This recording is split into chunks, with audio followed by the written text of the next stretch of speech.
अस्सलामुअलैकुम दोस्तों, welcome to my channel mood fresher.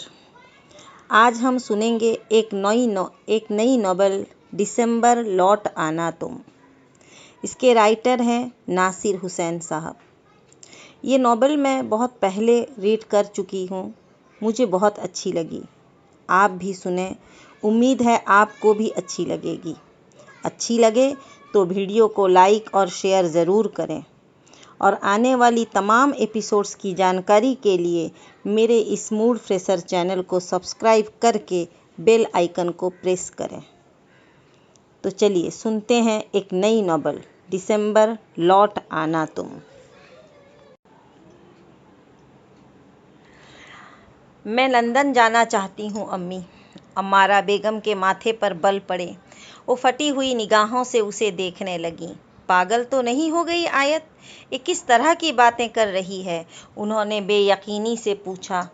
अम्मी, आप जानती हैं लंदन जाना मेरी ज़िंदगी की सबसे बड़ी ख्वाहिश है।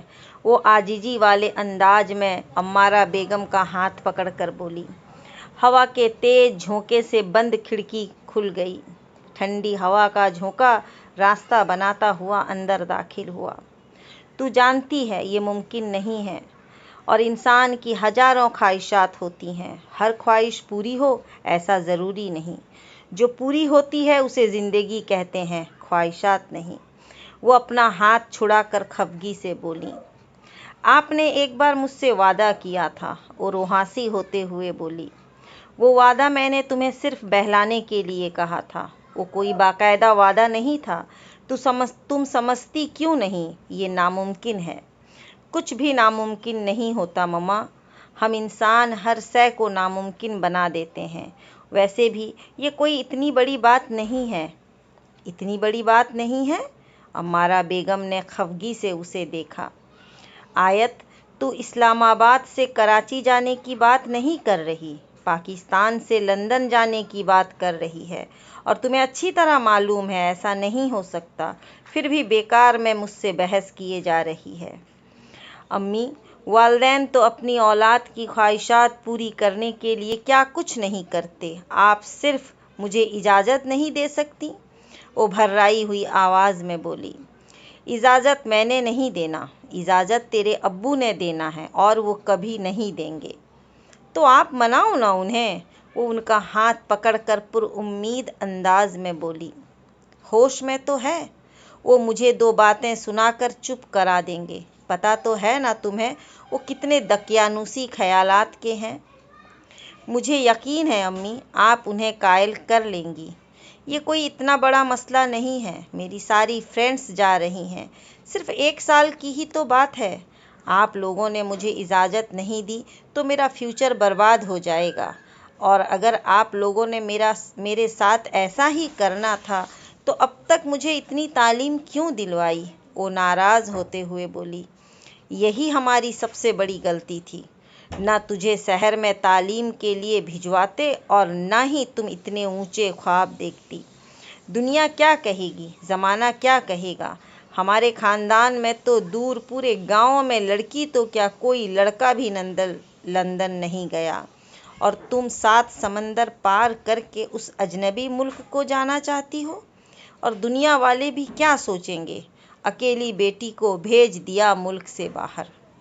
अम्मारा बेगम ने सोफे पर सर थाम कर बैठ गई। वो समझ नहीं पा रही थी कि आयत को कैसे समझाएं। आयत भी उनके बराबर सोफे पर बैठ गई। मुझे उस बात से कोई फ़र्क नहीं पड़ता कि गांव वाले मेरे बारे में क्या सोचेंगे। मेरे लिए ये बात ज़्यादा मायने रखती है कि मेरे बारे में क्या सोचते हैं। मुझे तालीम गांव वालों ने नहीं दिलवाई, मुझे शहर उन्होंने नहीं भेजा, मुझ पे खर्चा उन्होंने नहीं किया, तो मैं उनके बारे में क्यों सोचूं अम्मी? ये सब अफसानवी बातें हैं आयत। असल ज़िंदगी में एक औरत के लिए उसका घर, उसका ख़ानदान सबसे बढ़कर होता है। तुम्हारे अब्बू तुम्हारे लिए लड़का ढूंढ रहे हैं। कुछ ही दिनों में तुम्हारी शादी हो जाएगी, बच्चे होंगे। तब तुम्हें याद भी नहीं होगा कि तुमने कभी ऐसी कोई ख्वाहिश की थी। ये सिर्फ वक्ती ख्वाब होते हैं। जिन चीज़ों को हासिल करना इंसान के बस में न हो उनके बारे में सोचना भी नहीं चाहिए। वो अब उसे प्यार से समझाने लगी। उन सब के लिए पूरी ज़िंदगी पड़ी है मम्मा। मैं शादी के लिए अपना फ्यूचर, अपना कैरियर नहीं बर्बाद कर सकती। मैं भी हर औरत की तरह अपनी ज़िंदगी दूसरों पे वक्फ कर दूंगी। सारी ज़िंदगी बच्चों और शौहर के नाम कर दूंगी। और मेरा अपना क्या, मेरी ख्वाहिशात का क्या? कुछ तो ऐसा करूं जिससे मुझे लगे मैंने भी अपनी ज़िंदगी के कुछ पल जिए हैं। ज़िंदगी सिर्फ एक बार मिलती है और मैं अपनी ज़िंदगी दूसरों के नाम वक्फ नहीं कर सकती। इतना बड़ा ज़र्फ नहीं है मेरा अम्मी।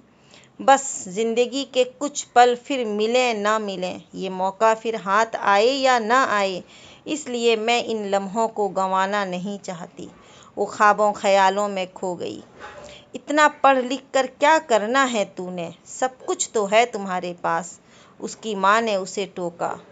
मम्मा, तालीम दौलत के लिए कोई हासिल नहीं करता और पैसा ही ज़िंदगी में सब कुछ नहीं होता। कुछ चीज़ें, कुछ ख्वाहिशात जो पैसे से नहीं खरीदे जाते। आखिर मसला क्या है? कोई अकेली तो नहीं होंगी वहाँ, और भी लड़कियाँ होंगी। तुझे तो अल्लाह समझाए लड़की। अम्मारा बेगम माथे पे हाथ मारती हुई कमरे से बाहर निकल गईं। वो दुपट्टा शानों पर फैलाए खिड़की तक आई। हवा के जोर की वजह से खिड़की कभी खुलती और कभी बंद होती। वो हाथ बांध कर दूर आसमान पे मौजूद चांद को देखने लगी। लाखों सितारों के बीच वो चांद एक शान से ही सर उठाए नजर आ रहा था। इस चांद को अपने आप पर आखिर गुरूर क्यों न होता? आसमान पे मौजूद सभी सितारे तो उसके पहरेदारी कर रहे थे, जैसे एक तख्त पे बैठा बादशाह और उसके इर्द गिर्द हजारों की तादाद में रियाया। लेकिन चांद में एक खामी है, ये कभी मुस्तहकम नहीं रहता, हमेशा भागता रहता है। इंसानों की बस्ती से दूर, दिल वालों की दुनिया से दूर, जाने कहाँ उसका सफ़र मुकम्मल होता है। क्या चांद की कोई मंजिल भी है? फिर से हवा ने ज़बरदस्ती अंदर दाखिल होने की कोशिश की, लेकिन इस बार वो उसके सामने डट कर खड़ी थी। हवा को अंदर जाने के लिए उसका मुकाबला करना था। मैं लंदन ज़रूर जाऊंगी, उसने चांद को बताने की कोशिश की। जिस देश में मेरा दिल है, जहाँ मेरे ख्वाबों की दुनिया आबाद है, जहाँ मेरे सपनों का ताज महल है, मैं वहाँ आ रही हूँ। मेरा इंतज़ार करना लंदन, मैं जल्द ही तेरी सरजमीन पे अपने कदम रखूंगी। वो हल्का सा मुस्कुराई और एक बार फिर चांद को देखने लगी, ये सोचकर कि लंदन में भी यही चांद रोशनी फैला रहा होगा। हवा के एक झोंके से खूबसूरत सरसब्ज खेत लहलहाने लगते। उनमें एक जिंदगी की लहर दौड़ पड़ती। दरख्त भी इन खेतों के साथ रक्श करने लगते और कुछ ऐसा ही हाल परिंदों का भी था। वो अपनी मधुर आवाज में गाना गाते उस टहनी से इस टहनी तक परवाज करते। लेकिन उसे सब उदास लगा। आसमान, ज़मीन, हवा का हर झोंका, नदी में बहता वो पानी, वो खेतों में काम करते लोग, क्योंकि वो खुद उदास थी। इंसान हर एहसास को जिसे अपने अंदर महसूस करता है, वही उसे दूसरे के अंदर महसूस होता है, जैसे वो महसूस कर रही थी। वो इस वक्त किसी सायादार सजर के नीचे रज्जों के साथ बैठकर कुल्फी खा रही थी और आसपास कुएं से पानी भरती इन देहाती औरतों को देख रही थी। हाय, उनकी भी क्या जिंदगी थी। एक एक लम्हा पानी भरते और घास काटते गुजर जाता। वो तासीफ से उन्हें देख रही थी और रज्जो कुल्फी ऐसे खा रही थी जैसे पहली बार खा रही हो या आखिरी बार। रज्जो और उसका साथ बहुत पुराना था। वो खुशमिजाज और जिंदा दिल चहकने वाली लड़की थी। पढ़ी लिखी नहीं थी, लेकिन इंग्लिश सीखने की शौकीन थी और उस शौक की वजह से वो इंग्लिश की बैंड बजा देती। वो बालों की लंबी सी चोटी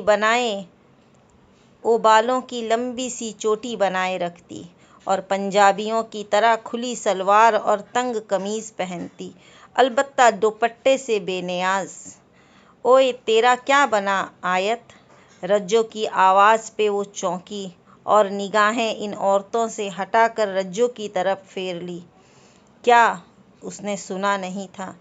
अरे तू वो जाने वाली थी ना जहाज पे बैठकर डंडन। वो मुस्कुरा दी। डंडन नहीं, लंदन रज्जो।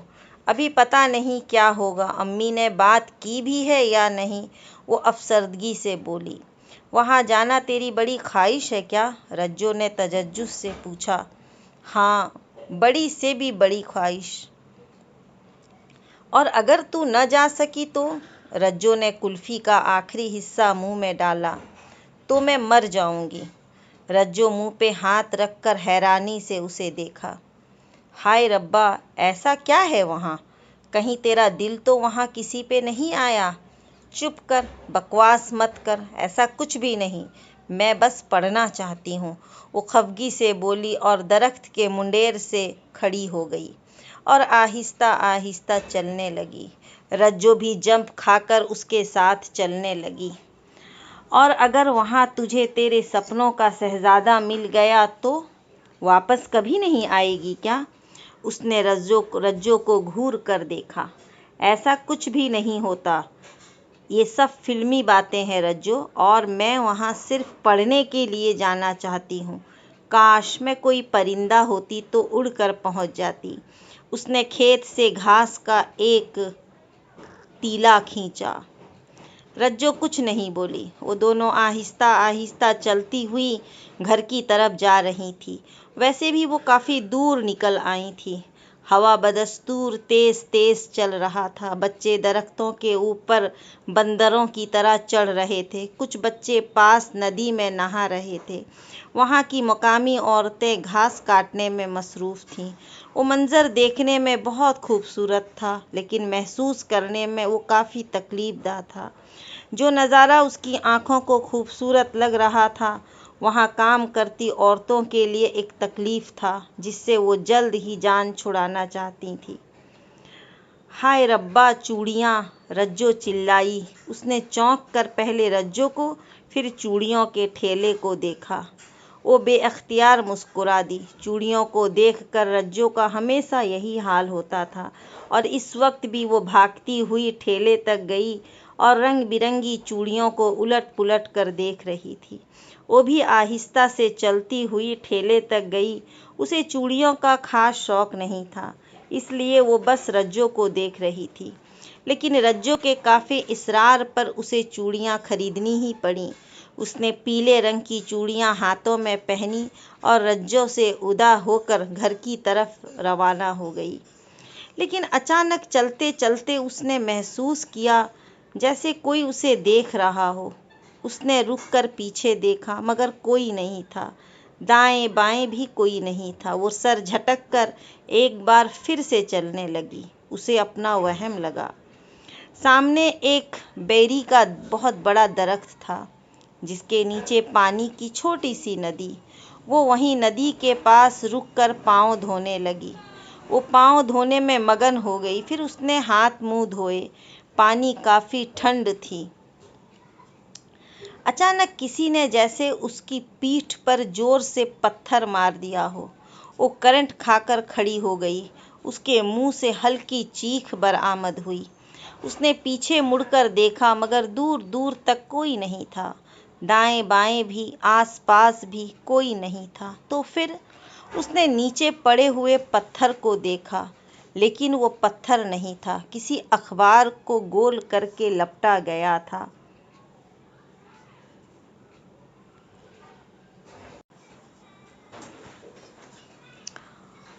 उसने नीचे पड़े हुए पत्थर को देखा, लेकिन वो पत्थर नहीं था, किसी अखबार को गोल करके लपटा गया था। हैरान होते हुए उसने वो अखबार उठाया। उसके अंदर कुछ था। इधर उधर देखते हुए उसने अखबार को खोला और एक बार फिर उसे हैरत हुई। अखबार के अंदर लाल रंग की चूड़ियाँ थीं और उनके साथ ही एक छोटी सी पर्ची। चूड़ियों से तवज्जो हटाकर उसने पर्ची खोली। उस पे उर्दू में कोई तहरीर लिखी थी। पागल लड़की, लाल रंग के कपड़ों के साथ पीली चूड़ियाँ कोई पहनता है? उसकी आंखें हैरत से फैल गईं। होठ भींजे, वो सोच में पड़ गई। ये पर्ची और ये चूड़ियाँ किसने फेंकी होंगी? इसका मतलब जब वो चूड़ियाँ खरीद रही थी तब कोई उसे देख रहा था, मगर कौन? और अब ये चूड़ियाँ कहाँ से फेंकी गई थी?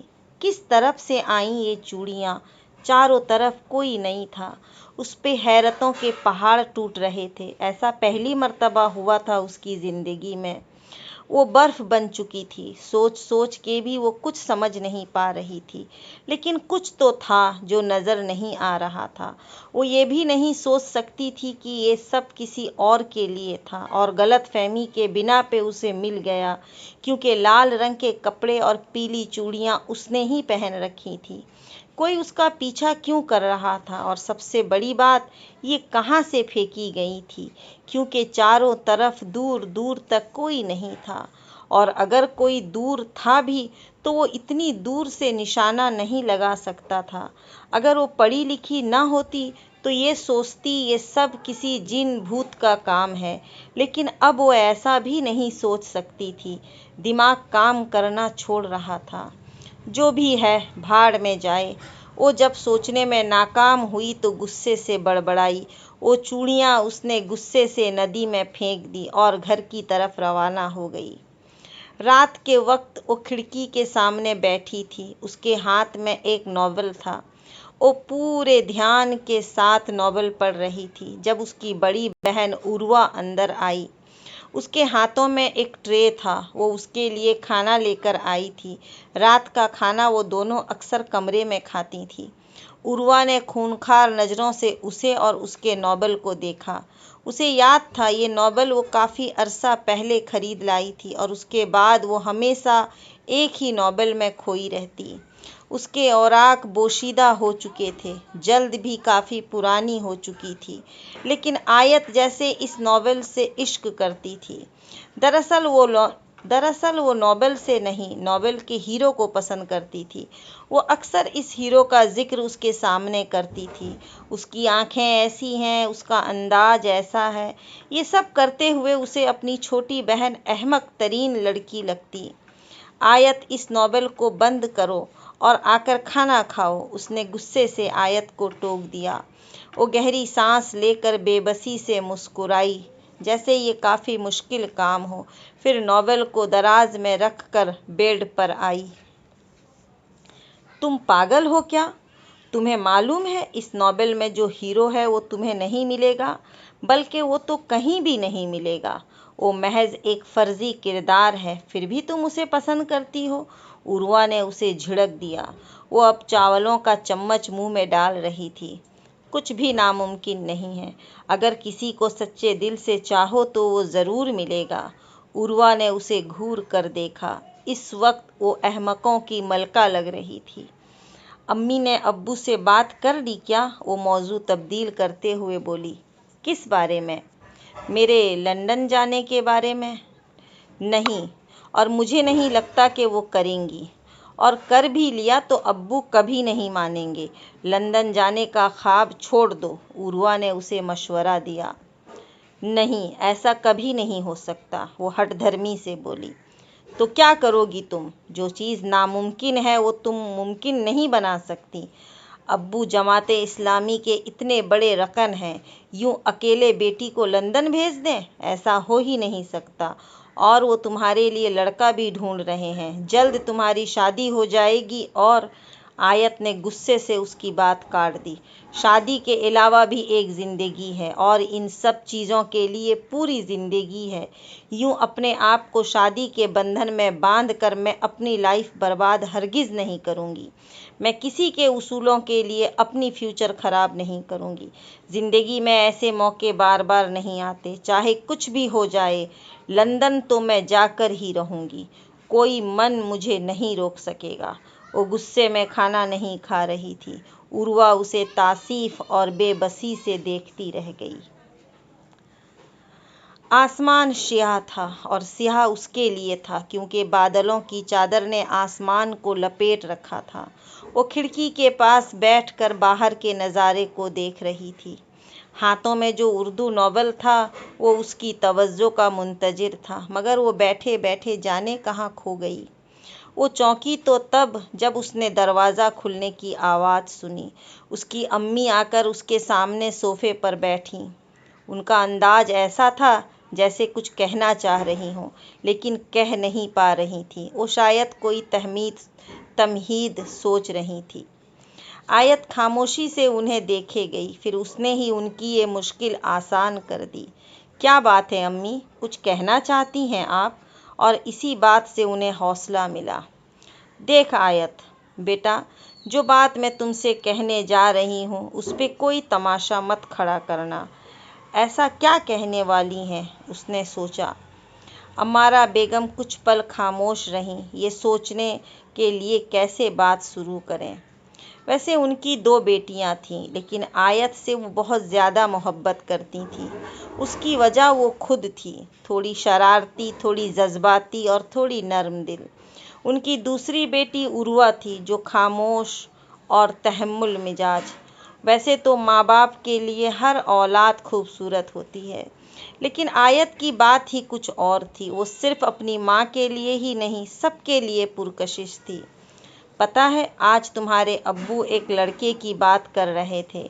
आयत ने खुश्क और सवालिया नज़रों से उन्हें देखा। वो नहीं जानती थी अम्मी किस लड़के की बात कर रही हैं, लेकिन 1 घंटे से अम्मी ने किसी रोहेल आफ्ताब नामी एक लड़के की तारीफ़ें कर कर के उसके कान पका दिए थे। वो उससे कभी नहीं मिली, न ही उसने उसे देखा, और ऐसा भी नहीं था वो उसकी बातें सुनने में दिलचस्पी रखती थी। फिर भी जाने अम्मी के पास इस टॉपिक के अलावा दूसरा कोई टॉपिक नहीं था, जैसे दुनिया जहाँ में एक वही लड़का ही बाकी रह गया हो, बस उसका नाम रोहेल आफ्ताब था। बकौल अम्मी के, वो पहली बार अब्बू को कहीं मिला था 1 महीने पहले, और उसने पहली नज़र में अब्बू को मुताशिर किया होगा। और अब्बू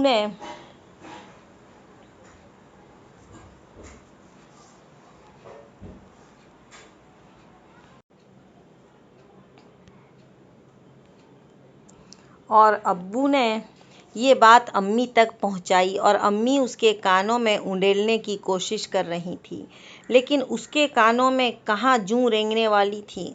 और अम्मी उसमें वो खूबियाँ निकाल रही थी जो उसमें शायद होंगी भी नहीं। उसे भला क्या दिलचस्पी हो सकती थी ये जानने में कि वो कितना अच्छा और कितना बाशऊर और कितना अमीर और कितना खूबसूरत है। वो इतनी नादान तो नहीं थी जो मम्मा की इन बातों का मतलब ही न समझती, लेकिन वो जान कर अनजान बन रही थी। उस मामले में उसे रत्ती भर भी दिलचस्पी नहीं थी। तुम्हें पता है आयत, वो बहुत खूबसूरत लड़का है। आहिस्ता मध्यम आवाज़, नमाज कुरान पाबंदी से अदा करता है, सुलझा हुआ अंदाज।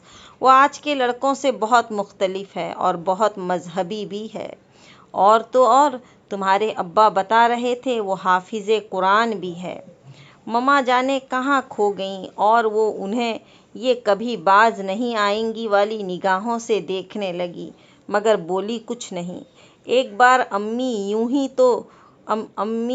यूं ही तो किसी की तारीफ़ करती रहीं, और इन तारीफ़ों के बाद उसने सिर्फ इतना कहा, तो मैं क्या करूं। उसके बदले में अम्मी ने उसे आसपास के पड़ोसियों की मिसालें देनी शुरू कर दी। फलां लड़की की उम्र इतनी है और फलां के इतने बेटे हो चुके हैं, फलां औरत नवासे नवासियों के मज़े ले रही है, और फलां लड़की हंसी खुशी ज़िंदगी गुजार रही है। ये सब सुनने से बेहतर था वो खामोश ही रहती। और एक मज़े की बात बताऊं? उन्होंने पूछा। और अगर वो न भी कहती तब भी वो अपनी बात बताकर ही रहती। उसे एक बार गर्दन घुमाकर उन्हें देखना ही पड़ा। तुम्हारे अब्बू को वो तुम्हारे लिए बहुत पसंद आया है। पढ़ा लिखा है, शहर में रहता है, और कल शाम वो तुम्हें देखने आ रहे हैं। धड़ाम! केटू की पूरी पहाड़ी उसके सर पर गिर गई। उसकी अम्मी ने मुस्कुरा कर कहा था, अगर ये मजाक था तो बहुत घटिया मजाक था। कुछ लम्हे लगे थे उसे कानों सुनी बात पे यकीन करने के लिए। पहले वो हैरान हुई, फिर शॉक्ड, और फिर करंट खाकर खड़ी हो गई। व्हाट? वो हलक के बल चिल्लाई। अम्मारा बेगम भी खड़ी हो गई। उसका चेहरा एकदम सुर्ख हो गया। अब उसकी यही औकात रह गई थी कि किसी भी राह चलते लड़के को उसके लिए पसंद किया जाता, जिसे वो न जानती थी और न उसे देखा हो। अभी तो उसकी शादी की उम्र ही नहीं थी। 24 साल शादी की कोई उम्र होती है? और उसका दूर दूर तक कोई इरादा भी नहीं था। वो अभी पढ़ाई करना चाहती थी। लंदन वाला मसला अभी तक हल नहीं हुआ और यहाँ एक और बखेड़ा खड़ा हो गया। लंदन जाना उसकी ज़िंदगी का सबसे बड़ा ख्वाब था और यूं इस तरह ये सब वो सोच भी नहीं सकती थी अब्बू ऐसा कुछ करेंगे। इतनी बड़ी बेवकूफ़ी की तवक्का उसे उनसे नहीं थी। वो उनकी हाकिमाना तबीयत से वाकिफ़ थी, लेकिन उसने ये नहीं सोचा था अब्बू यूं किसी को भी उसके गले का ढोल बनाकर पेश करेंगे। अम्मी, आप ऐसा कैसे कर सकती हैं? उसने आसपास देखकर कोई चीज़ ढूंढने की कोशिश की थी जिस पर वो अपना गुस्सा निकालती। फिर उसने नोबेल को उठाकर दूर फेंक दिया। अम्मारा बेगम हक्का बक्का होकर उसे देखने लगी। इतने गुस्से की तवक्को वो उससे नहीं कर रही थी। उसकी आंखों से एक समंदर रवां दवां हो गया। वो अभी भी बेयकीन थी। 2 दिन पहले तो उसने लंदन जाने की बात कही थी। इस बारे में तो किसी ने नहीं सोचा। आयत अभी सिर्फ जाने उनके मुंह से क्या निकलने वाला था, लेकिन आयत गुस्से में कभी उनकी बात पूरी नहीं होने देती थी। नो नो नो अम्मी नो। वो फूट फूट कर रो पड़ी। अम्मारा बेगम के दिल को कुछ होने लगा, लेकिन वो भी क्या करती, शौहर के सामने उनकी भी नहीं चलती थी। वो गुस्से से मुट्ठियां भींजे आईने के सामने जाकर बैठ गईं। उसकी आंखें लाल हो चुकी थी, जिनसे आंसू बह रहे थे। माथे पे पसीना था, बाल थोड़े आगे को बिखरे हुए थे।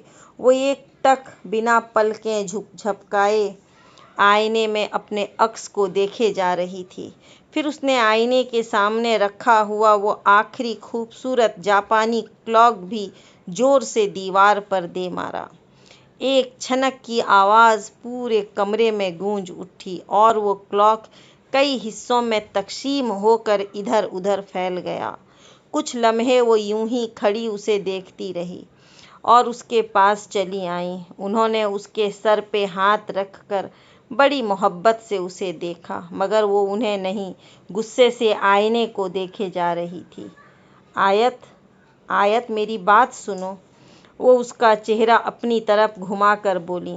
एक लम्हा, सिर्फ एक लम्हा वो उन्हें देखती रही, फिर उनका हाथ झटक कर खड़ी हो गई।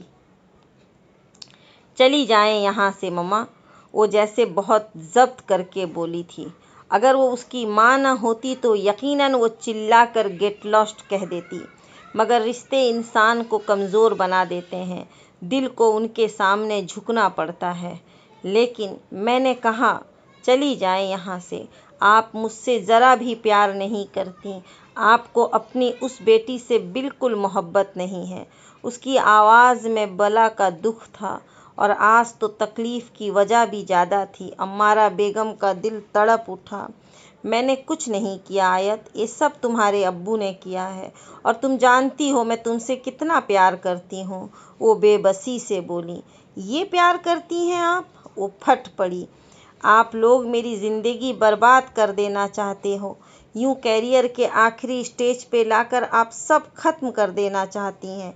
आप लोग ऐसा कैसे कर सकते हैं? क्या बेटियां वाकई बोझ होती हैं? क्या वालिदैन उनसे मोहब्बत बिल्कुल भी नहीं करते? हर कदम पे बेटी ही क्यों कुर्बानी दे? उसने शिकवे से अम्मारा बेगम को देखा। क्योंकि एक औरत पैदा ही कुर्बानी देने के लिए होती है। बचपन से लेकर बुढ़ापे तक उसे कुर्बानी देनी ही पड़ती है। मर्द कभी कुर्बानी नहीं देता, वो सिर्फ हुकूमत करना जानता है। समझौता हमेशा औरतों को ही करना पड़ता है। औरतों को ही क्यों मम्मा? क्या वो इंसान नहीं है? क्या उनके पास दिल नहीं है? आप सोचें तो सही, आप मेरे साथ क्या कर रहे हैं? जहाँ सब कुछ शुरू होना था आप वहीं आकर सब खत्म कर रही हैं।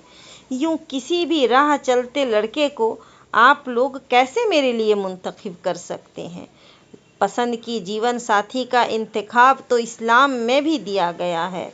उसकी आवाज़ जैसे खला से कहीं आ रही थी। देखो आयत, जिनसे हम मोहब्बत करते हैं उनके साथ हमारी कई उम्मीदें वाबस्ता होती हैं।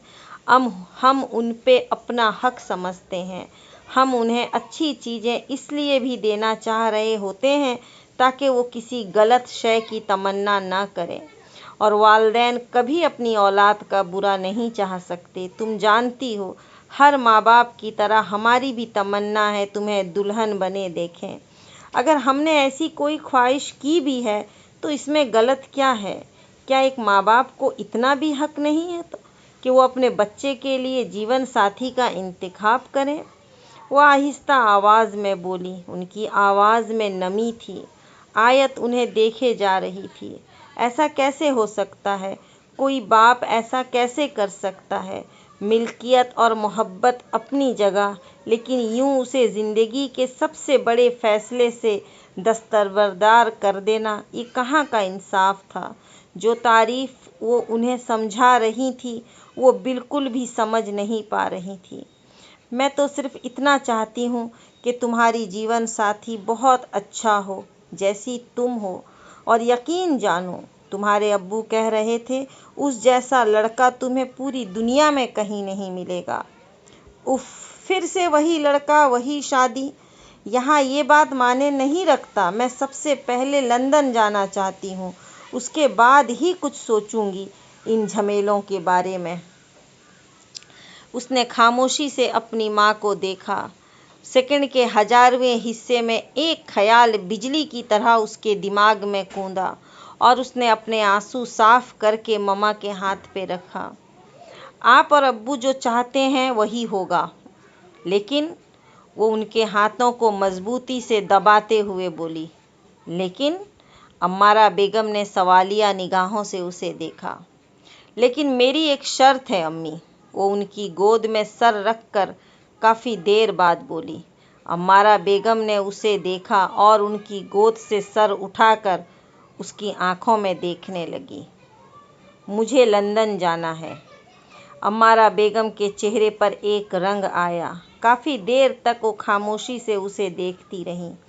तुम जानती हो ये नामुमकिन है। तुम्हारे अब्बू कभी इस बात की इजाज़त नहीं देंगे। नामुमकिन कुछ नहीं होता। दुनिया में हर शय मुमकिन है। आप एक बार अब्बू से बात तो करें, क्या पता वो मान जाएं। ठीक है, मैं एक बार कोशिश करूंगी। अम्मारा बेगम ने उसे उम्मीद दिलाई। वो खुशी से उनके गले लग गई। वो जानती थी वो झूठ बोल रही है। वो ऐसा कभी भी नहीं कर सकती। यूं किसी से शादी वो ख्वाब में भी नहीं कर सकती। लेकिन वो अपनी मम्मा को मुझे दुख नहीं देना चाहती थी। जो उसने सोचा था वो वही करना चाहती थी और इस मसले का हल वो बाद में आराम से सोचना चाहती थी। अपने कमरे में आकर भी वो यूं ही टहलती रही। तकरीबन आधा मसला तो वो हल कर चुकी थी, लेकिन फिर भी वो टेंशन में थी। पहले अगर सोचने के लिए सिर्फ लंदन था, तो अब उसकी सोच में एक अजनबी लड़के का भी इजाफा हो गया था। लंदन का ख्वाब अपनी जगह, लेकिन वो अपनी सबसे बड़ी ख्वाहिश की तकमील के लिए इतनी बड़ी कुर्बानी तो कभी नहीं दे सकती थी। यूं राह चलता कोई भी लड़का उसकी ज़िंदगी में यूं तो नहीं आ सकता था।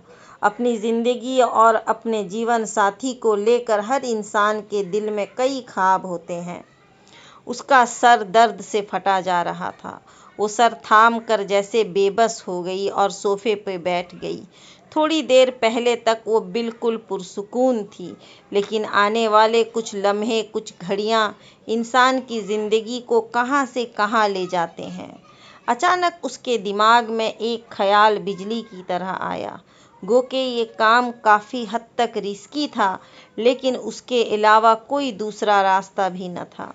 इस आइडिया के तहत उसे यकीन था अब कुछ न कुछ तो हो ही जाएगा। इसलिए उसकी टेंशन में काफ़ी हद तक कमी आ गई। दुपट्टा उतार कर वो बेड पर सोने के लिए लेटी, लेकिन खुली आंखों से वो सो नहीं सकती थी। वो खामोशी से छत को देखे जा रही थी। अब्बू की अजीब और अहमकाना जिद की वजह से उसे कितना खार होना पड़ रहा था।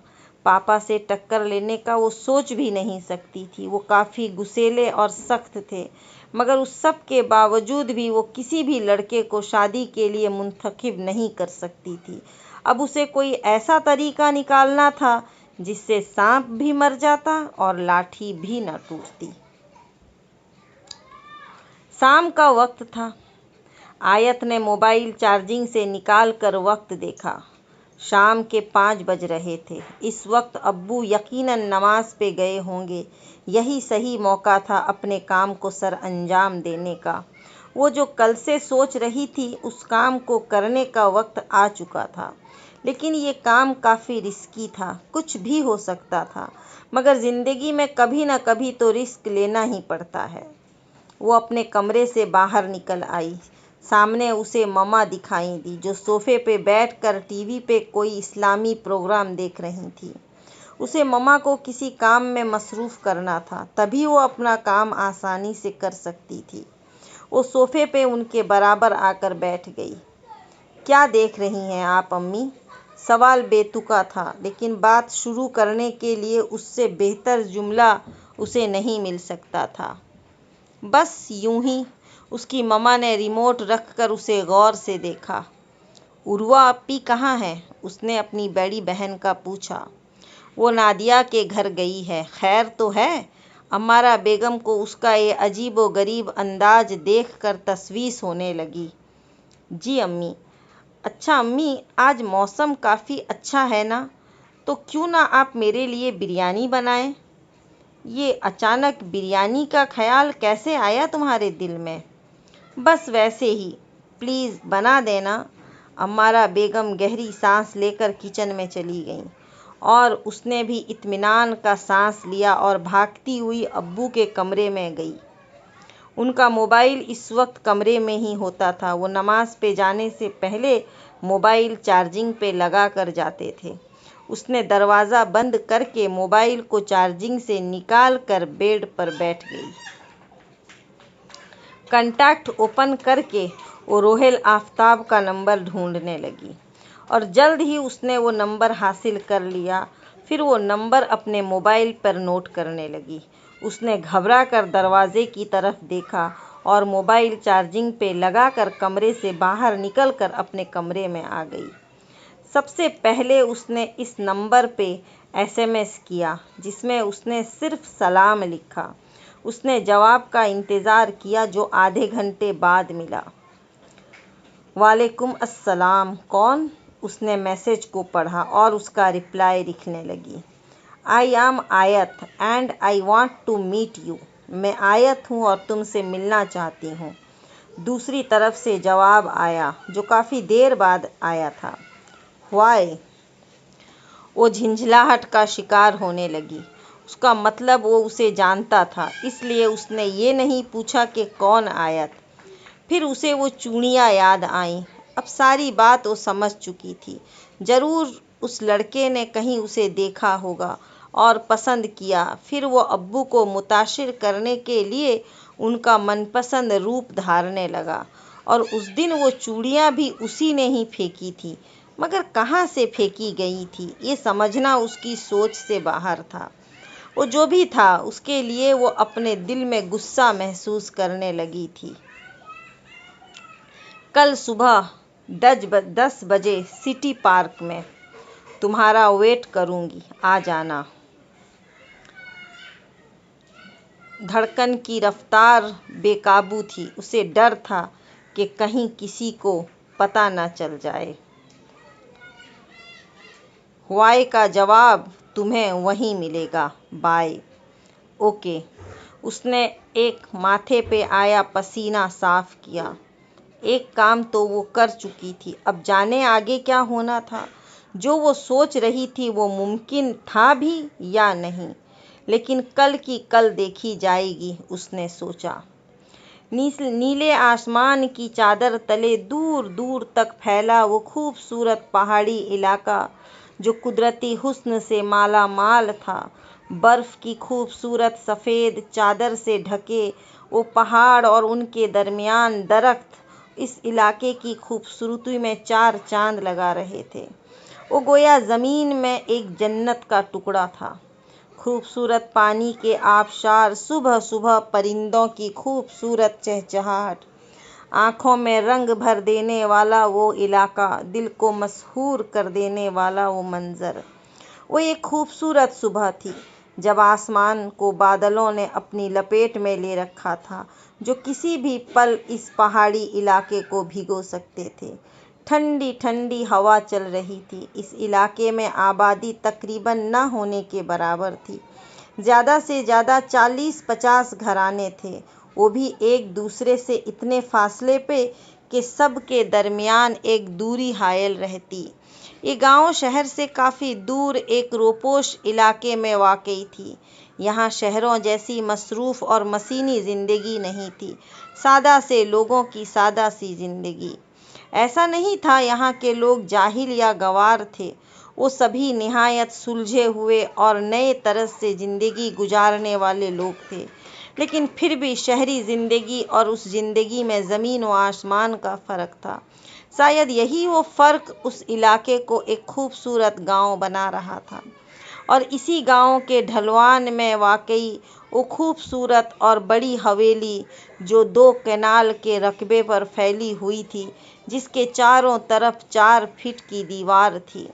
इस हवेली के आंगन में एक बहुत बड़ा आम का दरख्त था।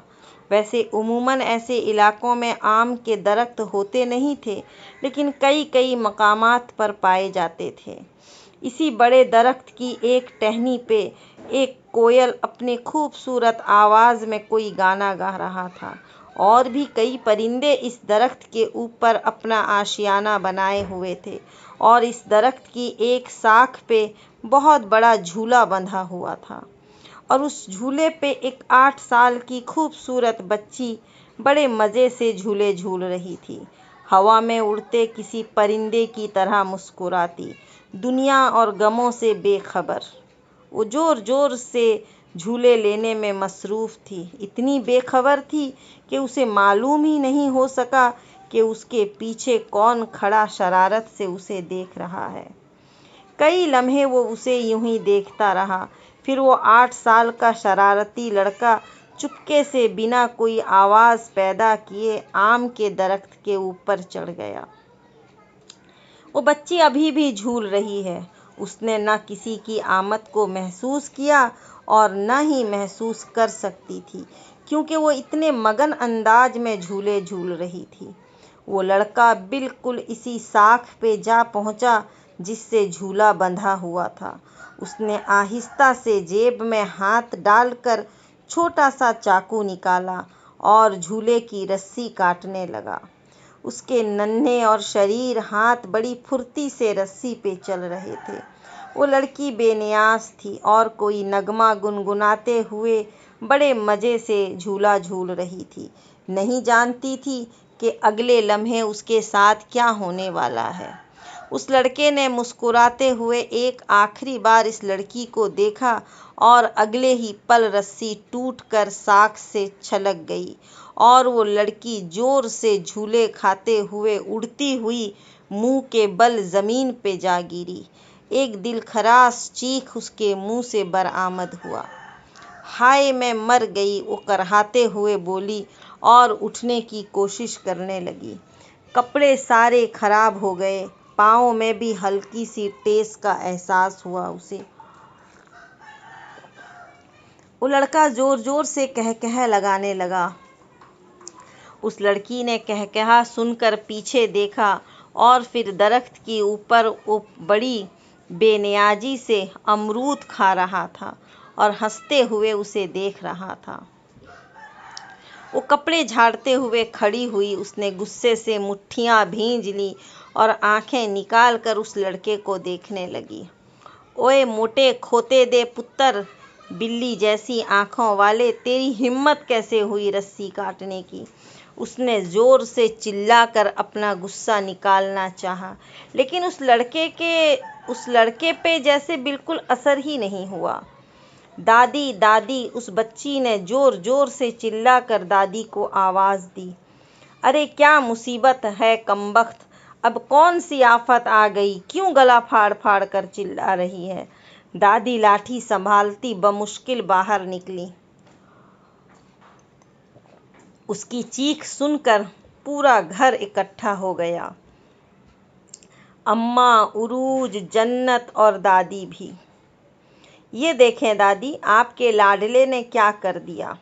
गुड़िया रोते हुए बोली। उसके टांग में अभी भी दर्द था। सब ने चेहरा घुमाकर राम को देखा। अरे मैंने क्या किया? वो दुनिया भर के मासूम लोगों का रिकॉर्ड तोड़ते हुए बोला। तुमने झूले को काट दिया और मैं नीचे गिर गई। अब मासूम बन के एक्टिंग कर रहे हो। वो उसे चुबाने के लिए तैयार खड़ी थी। सबकी समझ में नहीं आ रहा था क्या करें। तुम साबित क्या करना चाहती हो गुड़िया? मैंने तुम्हें गिराया है? वो तो तुम जोर जोर से झूले झूल रही थी, रस्सी टूट गई और तुम गिर गई। गुड़िया के तलवे को लगी और सर पर आकर। अच्छा, तो दरख्त के ऊपर क्या करने गए थे? गुड़िया ने हाथ कमर से टिकाकर गुस्से से उसे देखा। एक पल के लिए राम शर्मिंदा नजर आया, मगर अगले ही पल उसने चेहरे के ताशिरात नॉर्मल किए। ऐसा करने में वो महारत रखता था। वो तो मैं अमरूद खाने गया था, उसने गड़बड़ा कर जवाब दिया। और आम के दरख्त पे अमरूद कहाँ से आए? सबने सवालिया निगाहों से राम को देखा। वो तो मैं नीचे से लेकर गया था। ये देखें दादी, उसने हाथ में पकड़ा हुआ अमरूद दिखाया। ये झूठ बोल रहा है दादी, वो धुआंधार आंसू बहाते हुए बोली। अरे चुप कर मनहूस, राम कभी झूठ नहीं बोलता। ये सब तुम्हारे उस मनहूस तिल की वजह से हुआ है। कहा भी था मत खा इतने लंबे लंबे झूले, मगर तू किसी की सुनती है कब? और इस मासूम पे इल्ज़ाम लगाना बंद कर। कितना प्यारा बच्चा है। दादी ने आगे बढ़कर उसे गले से लगा लिया। उसने खा जाने वाली निगाहों से राम को देखा। राम फातिहाना अंदाज में मुस्कुरा रहा था और सब घर वाले वापस अपने कामों में मसरूफ़ हो गए। उनके लिए ये शायद कोई बहुत बड़ी बात नहीं होगी। उसके साथ हमेशा यही होता है, उसमें कोई ताज्जुब की बात नहीं थी। दादी कभी भी राम के सामने उसकी साइड नहीं लेती थी। वैसे भी दादी की नज़र में वो दुनिया जहाँ की निकम्मी और मनहूस लड़की थी, और उसकी सबसे बड़ी वजह राम था। इस बर्फानी खूबसूरत इलाके के दामन में चौधरी अफजल का खूबसूरत घर था, जो तकरीबन 2 केनाल के रकबे पर मुश्तमिल था। पक्का घर और एक बहुत बड़ा आंगन, और आंगन में आम का बहुत बड़ा दरख्त था। चौधरी अफजल इस गांव के सरपरस्त माने जाते थे। एक तरह से वो वडेरा थे, जो दूसरों के फैसले करते और उनके झगड़े सुलझाते। गुरूर उन्हें विरासत में ही मिला था। वो खुद को खुदा समझने वालों में से था, जो कभी भी अपनी गलती तस्लीम नहीं करते थे, क्योंकि उनकी नज़र में वो कभी गलत हो ही नहीं सकते थे। पैसा इंसान के कई ऐब छुपाता है, और चौधरी साहब भी पैसे का इस्तेमाल चादर के तौर पर कर रहे थे। ये स्टोरी है बचपन के उन खूबसूरत लम्हों की, जिनकी यादें हमारी आने वाली ज़िंदगी में बहुत असरअंदाज करती हैं। एक इमोशनल और दिल को छूने वाली तहरीर, जो आप लोगों को इंशाअल्लाह बहुत अच्छी लगेगी।